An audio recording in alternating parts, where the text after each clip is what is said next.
Jauan Jennings. So keep in mind that with this 15 transactions episode and with the write-up that I do in the newsletter, I try to not repeat transactions week after week. I've talked about Bucky Irving for a couple of weeks now. I'm not going to bring him up on today's show because I want to try and stay one step ahead of the competition. I want to give you guys other recommendations. But sometimes things do need to be repeated. When you get a performance like what we saw with Jauan Jennings in week 3, I've got to talk about it again. Because he scored 46.5 freaking PPR points this past week. Now, I talked about Jennings last week as an ad. I never thought that he was going to do this. I never thought that he was going to see a 40% target share for the 49ers. Now, obviously, Deebo Samuel and George Kittle being sidelined helped Jennings' cause. Jennings and Brandon Aiyuk combined for a 73.3% target share in week 3. But at the moment, there's no telling when those guys might return. We might be able to get another usable week out of Jennings here in week 4, so he needs to be rostered everywhere. Buy Brandon Aiyuk. So while Jauan Jennings dominated for the 49ers this past week, Brandon Aiyuk not so much. Aiyuk finished the game against the Rams with just 9.8 PPR points. He's now failed to hit a double-digit PPR point total in each of his first 3 games. Anyone who used a top 3 round pick or a top 4 round pick on Brandon Aiyuk is not very happy right now. But I'm willing to cut him a little bit of a break. He had a weird ramp up to the season because of that contract dispute. And even on Sunday, despite his poor performance, he had a 33.3% target share. On the year, according to PFF's expected fantasy points model, Aiyuk has played roughly 4 PPR points per game below expectation. Sometimes production just doesn't match the peripherals. And that's going to especially be true when you get the ramp up, like I said, like Brandon Aiyuk had. Like at the end of the day, we have a lot of historical data that tells us that Brandon Aiyuk is a good player. You might be able to buy his talent for a low price right now. Not only is he coming off this disappointing performance, but players like George Kittle and Deebo Samuel, they're not going to be out forever. Their eventual return is going to make Aiyuk managers even more nervous. They're going to be more afraid that Aiyuk is not going to see a high target share. But I'm willing to bet on the talent right now. So I'm willing to buy Brandon Aiyuk for a lower price than we drafted him for. Add Braelon Allen. Braelon Allen's carving out a role in this Jets offense. He didn't see that much work in week 1. He had a sub 6% running back rush share. But over his last 2 games, those rush shares have been 33% and 37%. And with the Jets playing in such a favorable script in week 3, that meant that the running backs saw a lot of work. He ended that game with 11 rush attempts. Now, Braelon Allen's not about to take Breece Hall's job. As much as I like Allen, my Zap model really liked Allen coming out. And he's definitely not a threat to take Breece Hall's receiving work. Hall ran 25 routes in week 3. Braelon Allen only had 8. But the Jets rank first right now in the NFL in running back target share. And Braelon Allen, at worst, is one of the best handcuffs in fantasy football. Keep in mind, among all running backs in this past year's draft class, Allen had the best breakout score. That's a metric that goes into the Zap model. He should be rostered in way more than 36% of Yahoo leagues. Sell Garrett Wilson. Now, I would imagine that Garrett Wilson's going to be a popular buy candidate this week. And I can't blame anyone who wants to go out and buy him. If you were to show me Garrett Wilson's current profile in a vacuum, his production, his peripherals, his talent, I'd almost definitely call him a buy. And you can actually still do that depending on where your team is sitting. Now let me explain. Wilson's definitely underperformed thus far. He's averaging 12.2 PPR points per game, which is not special, but he has a target share above 28%. That's not far off from what we saw last year. And with Aaron Rodgers at quarterback, especially the Aaron Rodgers that we saw this past Thursday, why wouldn't we buy? The reason is the schedule. Over the Jets' next 4 games, they get the Broncos, Vikings, Bills, and Steelers. According to my adjusted fantasy points allowed method, no team wide receivers have a tougher 4-game stretch than the Jets. Garrett Wilson has already faced some tough cornerbacks. And there's some matchups over the next month that are going to be just as difficult. So this is one of those transactions that needs some context. If you're sitting at 3-0 and you've got Garrett Wilson, or if you're in a league where the Wilson manager, they're just over it, they're willing to trade him away for less than what he was drafted for, you actually could argue trading for him. I think we're going to see a lot of Garrett Wilson production during the second half of the season. This transaction, the sell transaction for Garrett Wilson, is for the teams out there, which might be a lot of Garrett Wilson teams given how he's produced, but it's the teams out there who are 0-3 or 1-2, who are struggling a lot, who maybe could use the information that's out there by analysts who are saying buy Garrett Wilson to actually sell him at a reasonable price. As much as I want to say go buy him because the peripherals are there and he's a really great wide receiver, I still have to ground myself and realize that this schedule coming up is not very fun. If you can get past this schedule, he should be great though. Add Clyde Edwards-Helaire. So in week 3, Kansas City's running back deployment, it was pretty expected. Maybe Carson Steele saw a little bit more work than anticipated, but he was the early down bruiser. Samaje Perine was the pass catching back. It wasn't something crazy. It's not like we saw one of those two guys become a bell cow. Now, Clyde Edwards-Helaire has been sidelined as he deals with PTSD. We don't know for sure if and when he's going to return to this lineup. But Mike Tirico on Sunday night, he mentioned that CEH could return to the team soon, possibly as early as week 5. He said, quote, talking to the Chiefs tonight, they think they'll get Edwards-Helaire back, perhaps for game 5 of the season when he's eligible to return. And shout out to Fantasy Alarm for that report. Now, the likely outcome for this backfield is that it's an absolute mess, just an absolute disaster. The Chiefs signed Kareem Hunt last week. Keontae Ingram's there. It's a mess. But plenty of you are in deeper formats, and plenty of you need some help. So don't be afraid to add CEH this week. Buy Romeo Doubs. So Jordan Love seems really, really close to finally getting back to that Packers lineup. That would obviously change the offense's dynamic completely.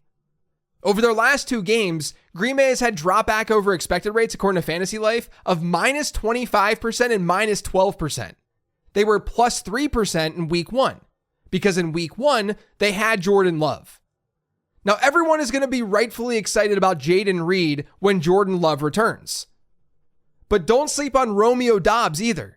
He's led the Packers in routes run in all 3 games this year. And there's a chance that you could just get him off of someone's bench. Maybe they're not recognizing how good his peripherals have actually been. And it might not be that hard to get him because he hasn't had really great performances this year. I think Romeo Doubs is honestly one of the best buys this week. Drop Ezekiel Elliott. Now look, anytime I give advice about dropping a player, you've got to put your league into context. You've got to understand your own individual league. There are some formats where letting go of Ezekiel Elliott is a bad idea. In deeper formats, he should probably still be held. But in a 10-team league, maybe even a 12-team league, with a normal-sized bench, you could easily argue that that roster spot should be used for someone else. Elliott has seen his backfield share drop every single week this year. His 52% running back rush share in week 1 was totally fine, but that's now fallen to 23%. His snap share has done the exact same thing. It went from 50% in week 1, it was 20% in week 3. We might have some usability at times from Ezekiel Elliott this year. But as long as everyone's healthy in that backfield, why should we believe that Elliott's going to be the guy who emerges, who becomes some workhorse? It's not like he's better off with a teammate injury than like 95% of the backup running backs in the league. I would rather have a handcuff than Ezekiel Elliott. Like, you might not get the same production out of Trey Benson, let's say, but there's a lot more upside for Benson than there is for Zeke Elliott. And he's still rostered in 67% of Yahoo leagues. I think that he can be safely dropped in most of those. And if Rico Dowdle's available, he's the back that you should want out of that Cowboys backfield. Buy the Chicago Bears passing attack. It really shouldn't take that much to get Caleb Williams right now. He threw his first touchdown pass in week 3. He's been below 8 fantasy points in 2 of his 3 games this year. And Shane Waldron, Chicago's offensive coordinator, has been horrible. But you have to just hope that adjustments are coming. And you have to hope that Caleb Williams just simply develops as a passer. But there are some good things here. The first thing is that Caleb Williams actually ranks as a QB1 right now in expected fantasy points. That's according to PFF's model. He should be closer to 18.1 points per game. He's been about 6 points below that. And yeah, it's because he hasn't played that well, but he's also a rookie quarterback. he hypothetically should be able to develop as the season goes on. But here's the second reason I'm intrigued. Upcoming for Chicago are games against the Rams, Panthers, Jags, and Commanders. None of those teams are scaring us from a matchups perspective. It's arguably the best next 4 schedule of any team passing attack. So if you're struggling at quarterback, maybe you want some sort of platoon, you could look at Caleb Williams. But then don't forget to get a feel for how the DJ Moore, the Roma Dunze, maybe even the Keenan Allen manager feels about those guys in your league. Because the pass catchers in Chicago, they should benefit from this upcoming schedule too. Add Cole Kmet. So let's go to one of the pass catchers in the Bears and Cole Kmet because he had a big week 3 performance. Yes, it was helped because Keenan Allen was sidelined, but this coaching staff is using their tight ends differently. They've been a pretty irrational staff so far this year, but at least they're being semi-rational with their tight ends. Because if you remember, in week 1, Gerald Everett ran more routes than Kmet. Kmet was basically a drop candidate at that point. But things have shifted, thankfully. They're using the young, talented pass catcher. Kmet saw a season-high 71% route participation in week 3. Gerald Everett, 21%. That resulted in a season-high 24% target share for Kmet. Now, that likely is not going to continue when Keenan Allen is back, that type of target share. But right now, the tight end position, it's really weak, and Kmet is still out there in 60% of Yahoo leagues. So he definitely should be added. Add Roschon Johnson. So I'll go with one more Chicago Bear before we move on. DeAndre Swift has been really bad this year. According to Next Gen Stats, he's dead last in rushing yards over expected per rush, and he's dead last with an 18.9% success rate. And Chicago seems to be noticing. In week 3, his running back rush share fell to 52%. That was a season low. His route participation also fell to a season low of 50%. And that led to another game with a sub 10% target share. That's the second time that's happened this year for Swift. That's his bread and butter. If DeAndre Swift is going to be a viable fantasy asset, he needs to catch passes out of the backfield. But that's not happening right now. And he's been really bad on the ground. And then you look at Roschon Johnson. He played 38% of Chicago's snaps, and he ran a route on 38% of Chicago's dropbacks. Khalil Herbert had a 10% snap share in week 3. Now, Herbert's always been really good on the ground, but he's also had a lot of question marks as a receiver. That's the main reason he hasn't been an amazing fantasy asset. Roschon Johnson at least has a 3-down skill set. That's why I'm giving him some love on today's list.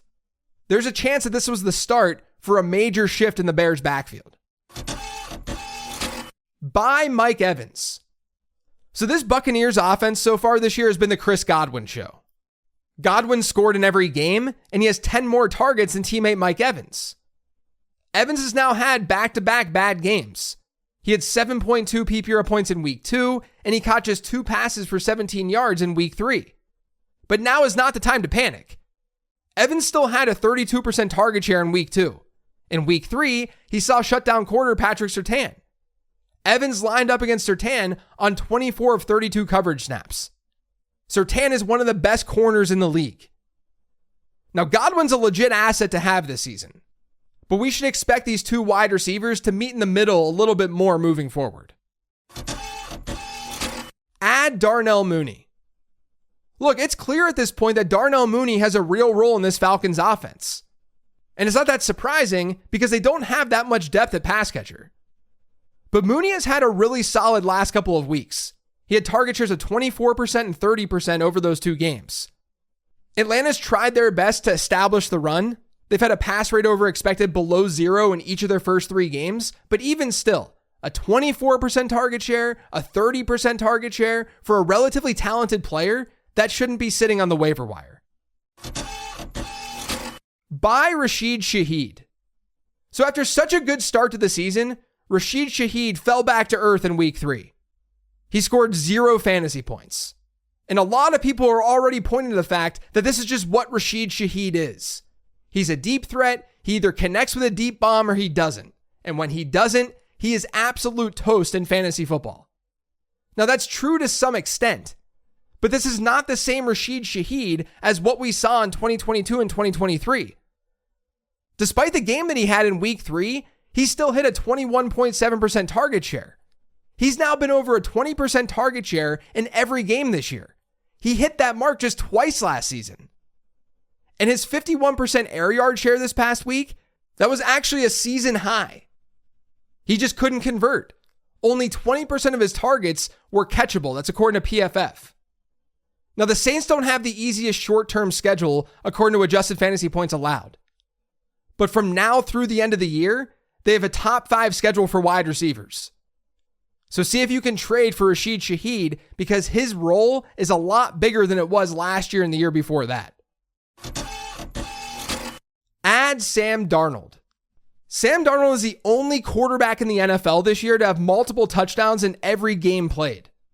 This week he gets Green Bay. It's not a great matchup on paper, but there could be more of a back and forth game with Jordan Love potentially back. Now, Darnold does have some touchdown regression coming.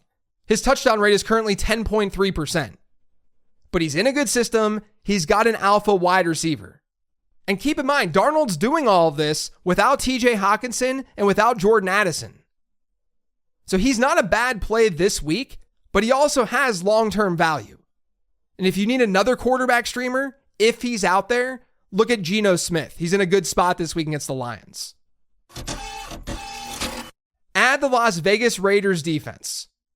So far this year, Cleveland's been the second most advantageous matchup for defenses according to adjusted fantasy points allowed. They've given up the 4th highest pressure rate in the entire league, and they've been 4th worst in EPA per play. They get the Raiders this week, and it's in a game that has the 2nd lowest game total on the slate. Cleveland's got offensive line issues. This is the right opponent for Vegas to get back on track.